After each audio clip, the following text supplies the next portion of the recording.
يا أيها الذين آمنوا استعينوا بالصبر والصلاة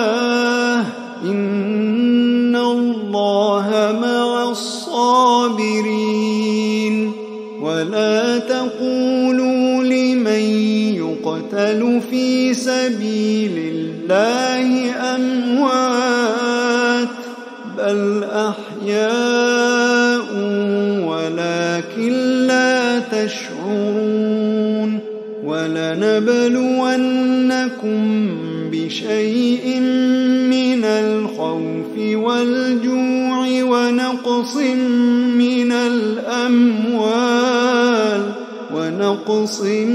من الأموال والأنفس والثمرات وبشر الصابرين الذين إذا أصابتهم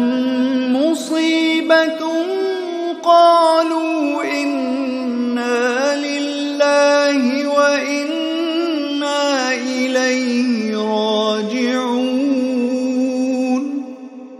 أولئك عليهم صلوات من ربهم ورحمة وأولئك هم المهتدون.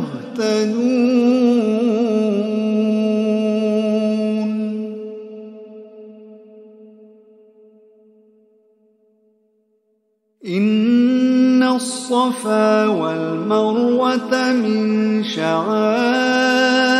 الله فمن حج البيت أو اعتمر فلا جناح عليه أن يطوف بهما ومن تطوع خيرا فإن الله شاكر عليم. إن الذين يكتمون ما أنزلنا من البينات والهدى من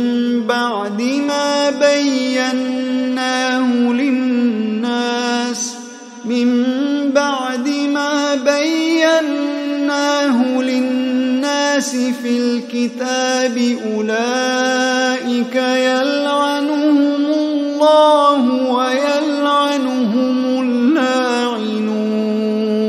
إلا الذين تابوا وأصلحوا وبينوا فأولئك أتوب عليهم وأنا التواب الرحيم.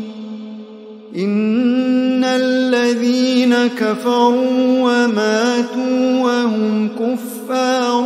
أولئك عليهم لعنة الله والملائكة والناس أجمعين خالدين فيها لا يخفف عنهم العذاب ولا هم ينظرون. وإلهكم إله واحد لا إله إلا هو الرحمن الرحيم. إن في خلق السماوات والأرض واختلاف الليل والنهار والفلك التي تجري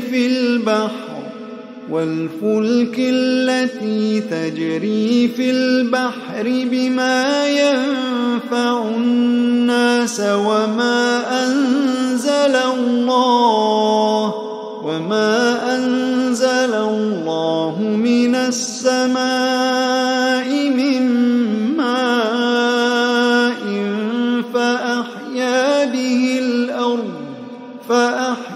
به الأرض بعد موتها وبث فيها من كل دابة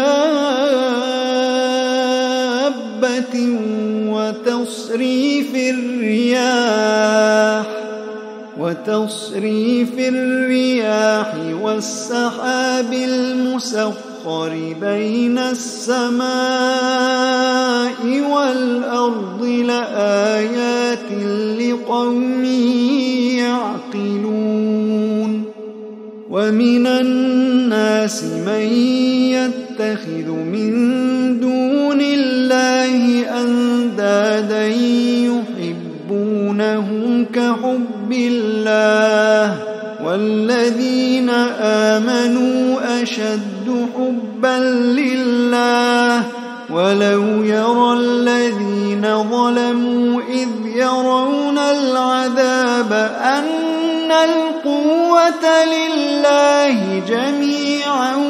وأن الله شديد العذاب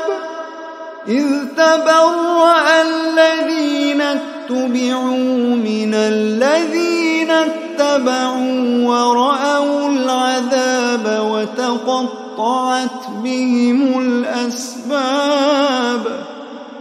وقال الذين اتبعوا لو أن لنا كرة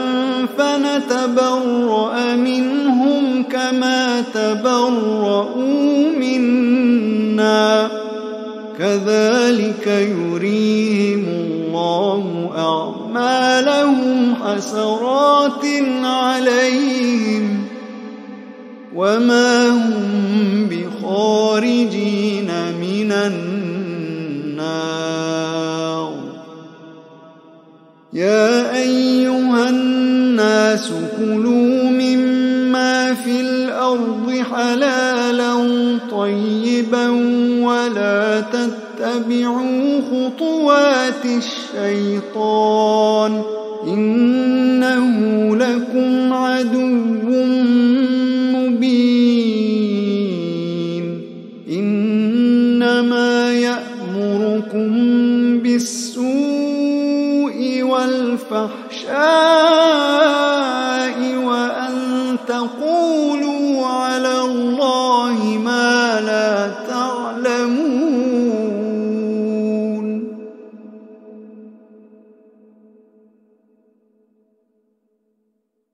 وإذا قيل لهم اتبعوا ما أنزل الله قالوا بل نتبع ما ألفينا عليه آباءنا أولو كان آباؤهم لا يعقلون شيئا ولا يهتدون ومثل الذين كفروا كمثل الذي ينعق بما لا يسمع إلا دعاء